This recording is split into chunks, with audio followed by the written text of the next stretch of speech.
반말하는 손님, 욕하는 손님한테 사이다를 끼얹는 말 한마디로 참교육을 하고 싶다라고 생각을 하는 그 생각 자체가 주제 넘는 생각이라는 거죠.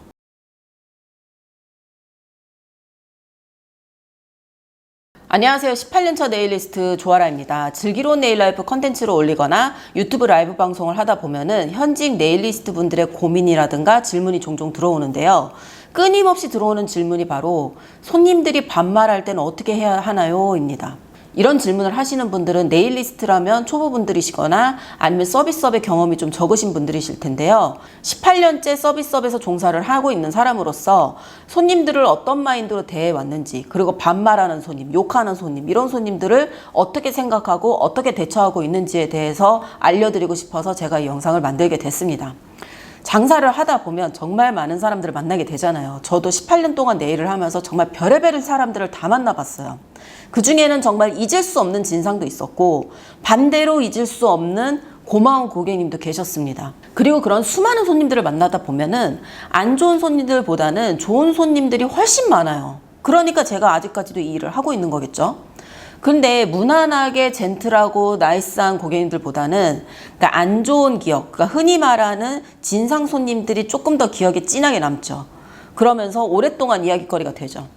제 채널만 해도 뭐 고마운 손님 이야기 이런 것보다 자극적인 이야기, 진상 손님 썰 이런 게 더 조회수가 높고요. 그리고 또 요즘 사람들이 사이다 썰 되게 좋아하잖아요. 뭐 주작이어도 좋으니까 사이다, 뭐 고구마 100개 먹은 것 같이 답답한 이야기 그런 거 싫어하잖아요. 근데 이거는 인터넷상에서의 얘기고 인생은 실전이잖아요. 실전에서 사이다가 되려면 듣는 사람이 속이 시원해야 되는 게 아니라 실제로 겪는 사람이 손해를 안 보고 편해야 된다고 생각을 해요, 저는.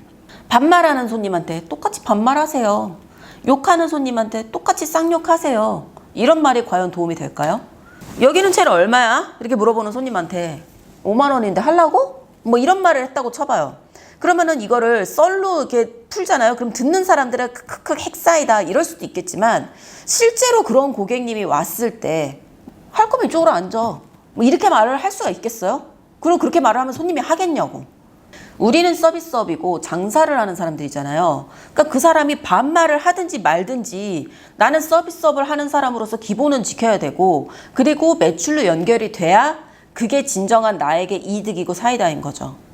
저도 예전에는요 반말하는 손님한테 똑같이 반말한 적이 있었어요. 가는 말이 고와요 오는 말이 곱다고 얘 기본 케어 얼마야? 이러고 물어보는 손님한테 10,000원 할 거야? 뭐 이렇게 대답해놓고 내 자존심을 세웠다고 만족을 했던 시절이 있었습니다. 왜 이렇게 비싸? 이러는 손님한테 그럼 딴 데 가든가 이렇게 말을 했던 적도 있었어요. 근데요 그렇게 말을 하면 손님은 안 하시잖아요. 그리고 딴 데 가놓고서는 저기 네일샵 직원은 싸가지가 없다 뭐 이런 소리나 하겠죠. 아니면 인터넷에다 글을 올리든가 지가 먼저 반말한 거 쏙 빼고 그럼 결국 나만 손해보는 거잖아요. 예전에 제가 그 회원권 귀신 됐던 그 네일샵에서 일을 할 때 얘기인데 대체적으로 거기는 다들 이렇게 그 워딩이 셌어요. 말투도 좀 거칠고 욕이나 비속어는 기본으로 깔고 가고 근데 거기 왜 그랬냐면은 거기는 오는 손님들도 다 세요. 그러니까 다 반말이 기본인 거예요. 그러다 보니까 직원들도 같이 세지는 거예요. 기싸움에서 지지 말라고 시키니까. 그러니까 이에는 이로 맞서는 거죠. 그리고 사람들이 이렇게 주변 사람들의 영향을 받고 그 말투가 영향을 받기도 하잖아요. 사투리가 그렇고 외국어가 그런 것처럼 같은 무리들끼리 말이 통해야 되니까. 저는 예전에는 존나 이런 말 잘 안 썼어요. 근데 거기에서 일을 하던 당시에는 씨발, 존나 이런 말이 안 들어가면 대화가 안 될 정도로 입이 거칠었었는데 지금 생각해보면 정말로 부끄러운 거죠.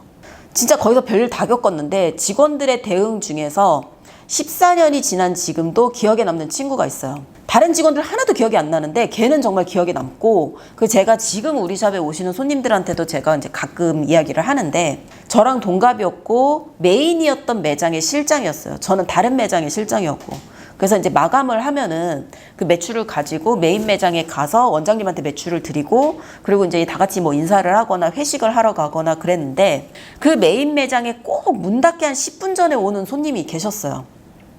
항상 친구랑 같이 오시는 분이고 그러니까 본인 장사 마감하고 우리 매장 문 닫기 직전에 와서 나 손발 다 할 건데 이러시는 분이 계셨어요. 그러면은 뭐 나는 내 매장 아니니까 저 먼저 퇴근할게요 이러고 퇴근을 할 수 있는 분위기가 아니에요.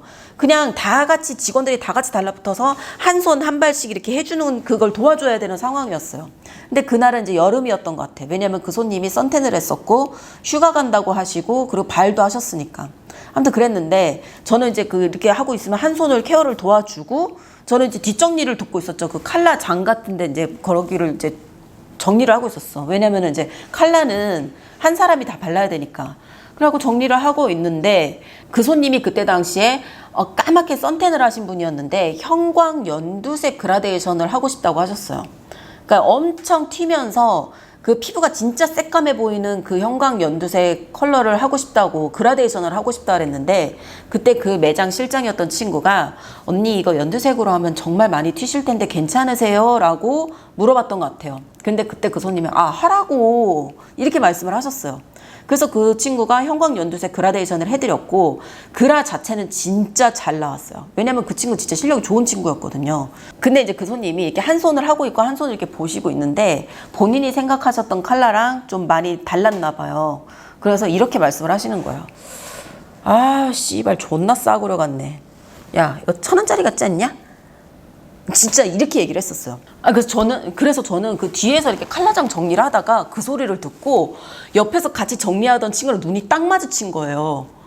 헐, 웬일이야. 지가 해달라는 거 뭐래. 진짜 이거 있잖아요. 말로는 참아 못하고 그 눈빛 교환으로. 내가 한 건 아닌데 진짜 너무 화가 나는 거예요. 아마 나였으면 그때 싸웠을 거야. 근데 그때 그 직원이었던 친구가 뭐라 그랬는지 아세요? 언니 다음에는 더 예쁜 걸로 해드릴게요. 이렇게 말을 했어요. 저 그때 진짜 머리 한 대 맞은 기분이었잖아요.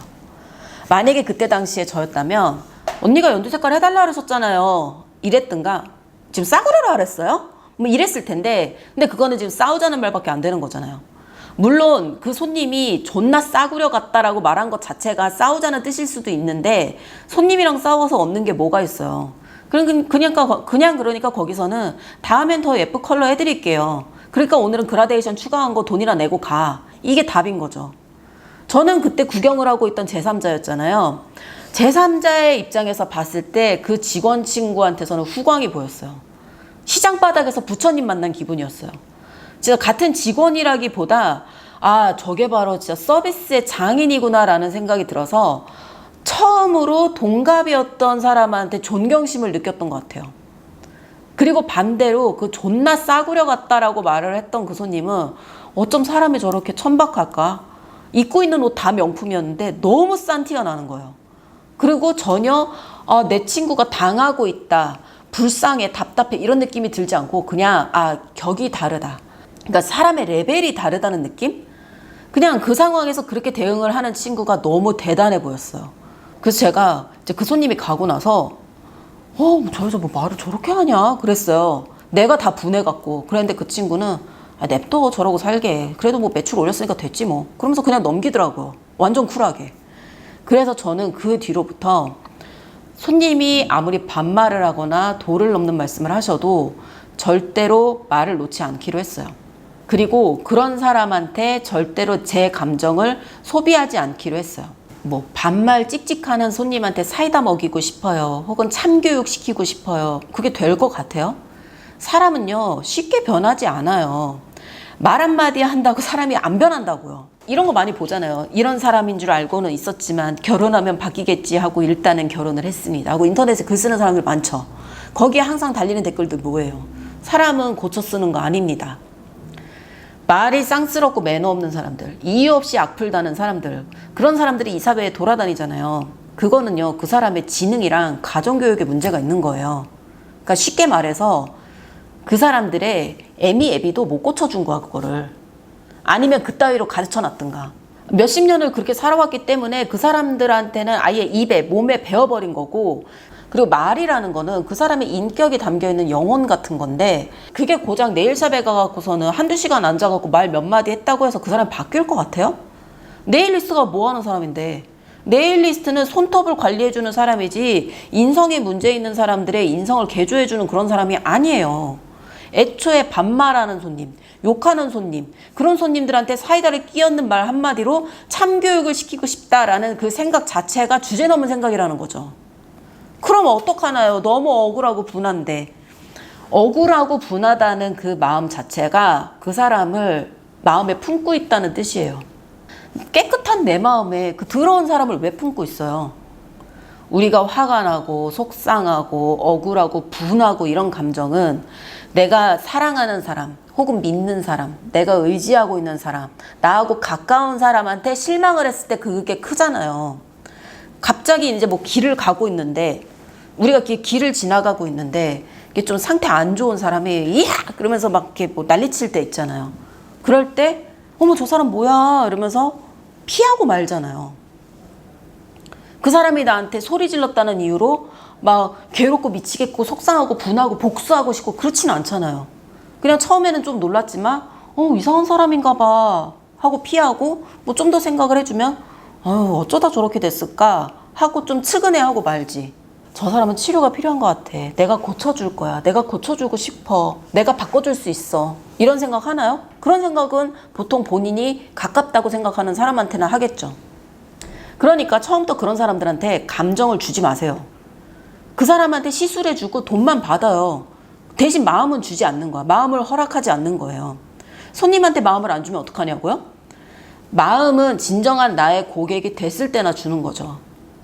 뭐 노쇼를 하더라도 신규 고객 처음 올 사람이 노쇼로 하면 뭐야 이 사람 앞으로 예약 안 받아야지 그리고 끝이잖아요. 근데 회원이고 정말 오래 오셨던 분인데 갑자기 노쇼를 했어. 그러면 물론 화도 나겠지만 일단은 걱정이 되잖아요.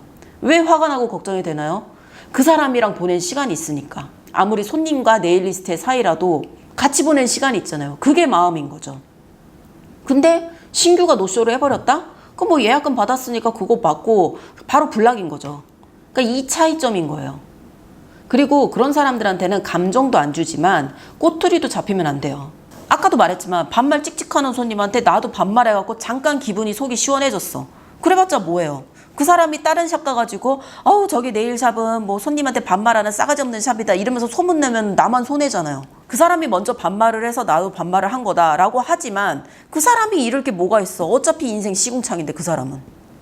그러니까 잃을 게 많은 사람이 조심을 해야 되는 거죠. 그리고 제3자가 봤을 때 누가 봐도 그 사람만 이상한 상황이 돼야 되는 거잖아요. 그러니까 꼬투리를 잡히면 안 되죠. 우리가 손님을 받을 때 10명의 손님이 있다고 쳤을 때 보통 이상한 손님이 1명 온다고 치면 나머지 9명은 다 좋은 사람들이잖아요. 근데 그 9명의 좋은 고객을 내팽개치고 그 1명의 이상한 손님 때문에 내 인격을 깎아먹고 내 샵의 수준을 낮춰야겠어요? 그거야말로 그 밑바닥 인생들이 원하는 걸걸? 예전에 칼라 마음에 안 든다고 제 얼굴에다 5,000원짜리 돈 던진 손님 있잖아요. 17년 전에 그 손님이 17년 전에는 정말 잠도 안 올 정도로 화가 나고 막 그랬거든요. 근데요 요즘에는요 그 얘기하면 화가 안 나요. 그냥 예전에 이런 손님이 있었는데요. 저한테 그 장지갑에서 5,000원짜리를 하나 딱 꺼내더니 얼굴에다가 플랑하고 던지더라고요. 뭐 이런 얘기를 내가 재연도 똑같이 하고 그래도 17년 전에 그날처럼 막 몸이 부들부들 떨리면서 모욕감에 미쳐버릴 정도로 막 화가 나고 그러진 않아요. 왜냐면 그 얘기를 듣는 제3자들이 봤을 때는 그 사람이 이상한 사람이거든. 근데 만약에 내가 그때 당시에 그 사람한테 똑같이 대응을 했더라면 지금쯤은 좀 창피해서 말을 못했겠죠. 뭐 그때는 내가 대응을 안 한 게 아니라 못한 거지만. 그래서 결론은 저는 어떻게 하냐면은 모든 고객님들한테 다 친절하게 그리고 존댓말을 사용을 합니다. 손님이 반말을 찍찍 하더라도 저는 극존대를 사용을 해요. 내가 주제넘게 그 사람을 바꾸거나 뭐 그 사람을 부끄럽게 하려는 그런 의도 없이 그냥 그러고 사시게 내버려 둬요. 상대방이 자꾸 막 수준 떨어지게 굴고 지가 살고 있는 막 밑바닥으로 나를 끌고 가려고 해도 나는 끌려 내려가지 않는 거예요. 왜냐면 나의 소중한 고객님들은 대부분 좋은 손님들이고 그리고 저는 그 좋은 고객님들을 실망시키고 싶지 않기 때문이에요. 반말하는 손님은 무조건 차단한다? 그것도 아니야. 장사하는 사람이 손님을 가리면 어떡해요. 저는 손님을 가리지 않아요. 다만 그 손님이 내 수준으로 따라 올라와서 나의 소중한 고객님이 되시던가 아니면 어쩔 수 없이 수준이 안 맞아가고 떨어져 나가든가. 그리고 떨어져 나가는 사람한테 어디 가서 대접 못 받겠다. 그냥 그 이상의 감정 낭비를 하지 않는 거죠. 내 마음에 둘 자리조차 두지 않는 거예요. 왜냐하면 나는 소중하니까. 그리고 내 마음속에는 소중한 고객님들만 담고 싶기 때문입니다. 반말하는 손님들 때문에 막 속상하시고 그랬던 네일리스트 분들의 멘탈 관리에 도움이 되셨으면 좋겠습니다. 오늘도 끝까지 봐주셔서 감사합니다.